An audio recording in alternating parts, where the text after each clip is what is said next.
Assalamualaikum warahmatullahi wabarakatuh. Apa kabar kalian semua hari ini? Alhamdulillah tetap semangat terus belajar.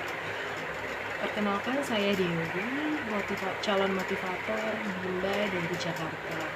Nah, hari ini saya akan mereview apa saja yang sudah saya dapatkan atau apa saja yang sudah saya pahami dari training hari kedua pada tanggal 5 Januari 2021 atau yang pada hari kemarin.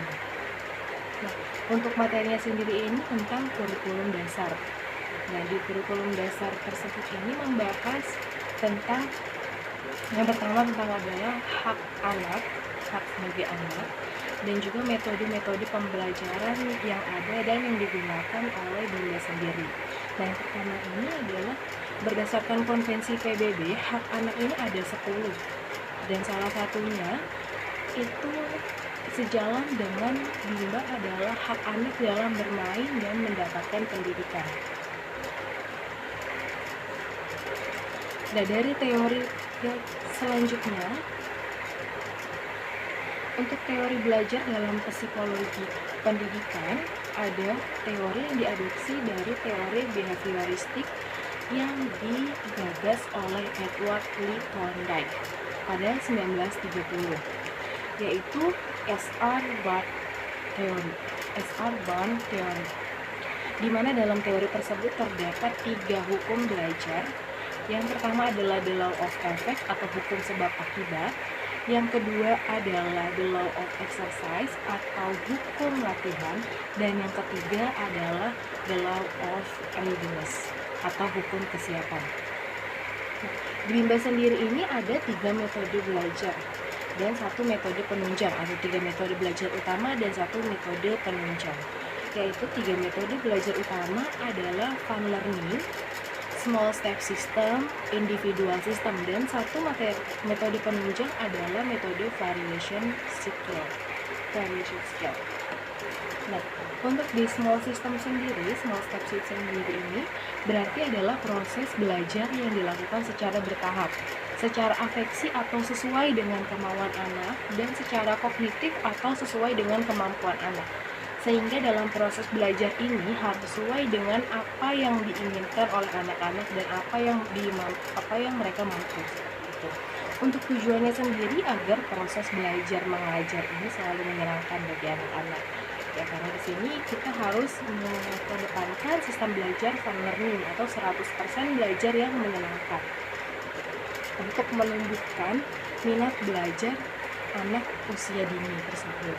Nah, caranya bagaimana untuk menerapkan small step system ini dengan individual system atau berpusat pada anak sebagai subjek belajarnya.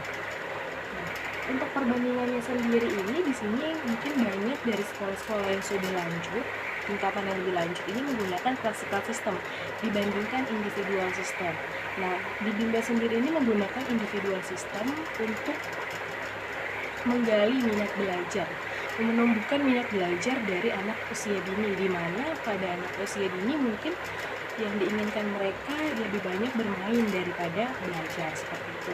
Nah, untuk perbandingannya sendiri antara classical system dan individual system adalah ada beberapa contohnya. Contohnya pada classical system ini perbandingannya lebih banyak ya, siswa yang belajar lebih banyak dibandingkan dengan motivatornya.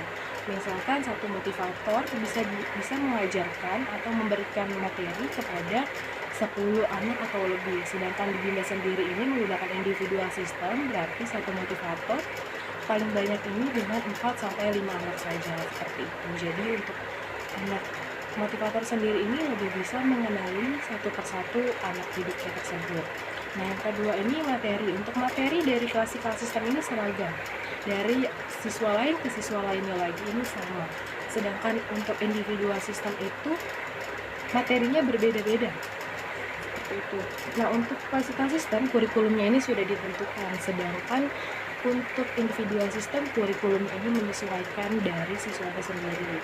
Nah, untuk classical system sendiri guru ini sebagai sumber belajar, sedangkan untuk individual system anak sebagai subjek belajar, sebagai sumber belajar, dan sebagai sumber informasi.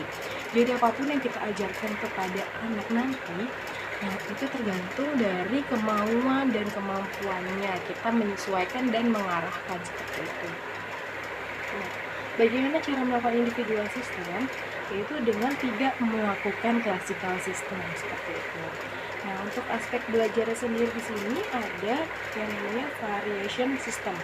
Nah, untuk variation system atau variation skill sendiri ini, untuk variation skill, yaitu adalah kemampuan motivator dalam memvariasikan aspek belajar dengan kegiatan belajar. Nah, cara penerapan ini dengan metode bandul. Dengan metode bandul. Nah, untuk aspek belajar sendiri ini ada 3, yaitu yang pertama adalah aspek kognitif atau berdasarkan nalar.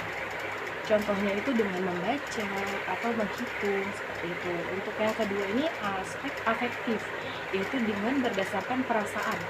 Nah, kita bisa dengan berdialog, bernyanyi, berdongeng, dan lainnya.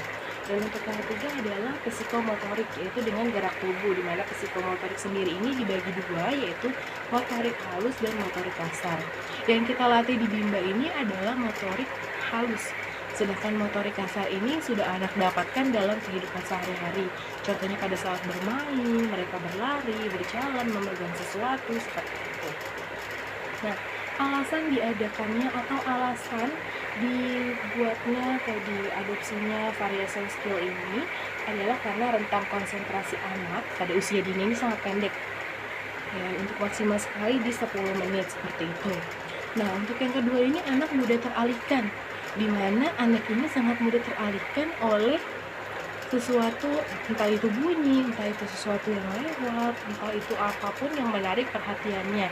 Jadi dia susah untuk fokus pada suatu hal seperti itu. Yang ketiga ini, anak cepat merasa bosan. Nah, teman-teman semua, tadi kita sudah membahas tentang kurikulum dasar, hak anak, untuk itu teori pembelajaran secara psikologi, metode belajar secara general, dan juga metode belajar yang digunakan di Bimba itu sendiri. Nah, untuk saat ini saya akan menjelaskan untuk kegiatan fun learning yang diadakan di Bimba sendiri. Nah, kegiatan fun learning yang diadakan di Bimba ini berbagai macam ya. Salah satunya yang pertama ini adalah 5S, yaitu sambut, senyum, sapa, salam, dan juga sebut nama, di mana ini digunakan atau kita gunakan pada saat anak baru sampai atau baru datang ke Bimba ini sendiri untuk menumbuhkan semangat anak dalam mengawali harinya untuk belajar di Bimba seperti itu. Nah, untuk selanjutnya di sini ada berdialog. Nah, dimana pada saat berdialog kita ini harus memilih tema yang mudah dimengerti dan dipahami serta disukai oleh anak itu sendiri. Nah, setelah itu gunakan bahasa yang mudah dipahami, bahasa-bahasa sederhana yang mudah dicerna oleh anak sendiri. Nah, biasakan menggunakan kata tanya agar anak lebih aktif untuk berkomentar dan juga menjawab, sehingga memancing kepercayaan diri anak tersebut untuk berbicara seperti itu.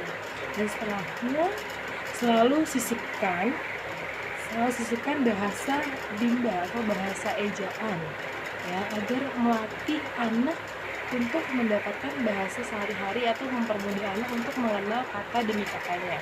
Nah, setelah mengakhiri dialog tersebut, lakukan evaluasi ekspresi anak. Apakah anak ini nyaman? Apakah anak ini senang setelah melakukan dialog tersebut? Dan setelah itu berikan mereka reward agar mereka merasa lebih dihargai, mereka merasa senang dan termotivasi untuk melakukan hal-hal selanjutnya. Seperti itu. Dan di sini ada lagi, yaitu dengan bernyanyi. Bernyanyi ini bisa bernyanyi dengan lagu Bimba atau menyanyikan lagu-lagu lain yang disukai oleh anak tersebut. Setelah itu bisa dengan membaca buku cerita ataupun membaca dongeng. Nah, selain itu di Bimba juga ada yang dinamakan dengan bermain modul. Nah, modul di sini itu adalah modul baca ataupun modul berhitung. Seperti itu, di mana pada saat kita bermain modul kita harus memastikan atau motivator harus tahu karakter dan kesukaan anak tersebut. Nah, setelah itu buat anak tertarik oleh modul yang akan diberikan dan mengajak serta membimbing anak tersebut untuk bermain dengan modul mereka. Seperti itu. Setelah itu lihat lagi kembali ekspresi anak tersebut, apakah mereka senang setelah bermain modul, apakah mereka kurang senang. Nah, setelah itu kita bisa bertanya kenapa dan juga bisa memberikan reward kepada mereka seperti itu. Nah, di sini juga ada contoh-contoh pendekatan khusus terhadap anak, di mana anak ini tidak bisa kita samaratakan gitu ya. Nah, yang pertama ini adalah contoh pendekatan terhadap anak yang sensitif, yang terlalu berperasaan seperti itu ya. Yang pertama, kenali karakter anak tersebut. Nah, jika anak ini mudah sedih, mudah senang, mudah tersinggung, kita harus kenali karakter anak tersebut. Nah, selanjutnya cari tahu kesukaan anak. Minimal 3. Kenapa 3, tidak 1? Karena jika dia tidak tertarik dengan topik yang satu ini, kita bisa mencari topik-topik yang mereka sukai, topik lain seperti itu. Nah, yang ketiga ini adalah masuk ke dunia mereka dengan melakukan hal yang disukai. Contohnya, mereka suka bernyanyi. Nah, kita membawakan materi ini dengan bernyanyi atau mengajak mereka bernyanyi sebelum melanjutkan ke pembelajaran seperti itu. Nah, yang selanjutnya jangan bicarakan sifat sensitif anak di depannya. Seperti itu, tegur dengan secara pelan tapi tidak di depannya, atau berikan contoh dengan cerita seperti itu. Dan yang kelima, berikan pemahaman dan bimbingan anak untuk bisa menerima orang lain dengan baik. Diajarkan seperti itu, karena anak harus belajar untuk bersosialisasi dengan orang lain. Dan yang keenam, berikan motivasi dan juga reward untuk anak. Nah, ini sangat dibutuhkan agar mereka ini lebih bersemangat, lebih tekun, dan lebih merasa dihargai dan juga lebih percaya diri untuk melakukan segala hal seperti itu. Dan untuk contoh pendekatan terhadap anak yang suka berteriak, ini sering sekali terjadi untuk anak-anak usia dini. Ya, seperti itu. Yang pertama, tetap kenali karakter anak tersebut. Apakah anak itu memang suka teriak-teriak, ataukah dia hanya mencari perhatian untuk sesaat, atau bagaimana, itu kita harus mencari tahu. Nah, untuk yang kedua, cari tahu kesukaan anak sama minimal 3, agar kita bisa menyesuaikannya apa yang kita bicarakan sesuai dengan apa yang anak sukai. Nah, yang ketiga ini masuki dunia dengan melakukan hal yang disukai, sama seperti tadi, saya membaca, kita mengajaknya membaca seperti itu. Yang keempat, berikan contoh. Berikan contohnya seperti ini, misalkan kamu bisa kok manggil Dinda, coba dipanggil Dinda dengan pelan. Nah, Dinda dengarkan kalau kamu berbicara pelan, tidak bisa teriak-teriak gitu. Bisa dibicarakan baik-baik gitu. Untuk yang kelima, alihkan perhatian dan buat anak tetap sibuk.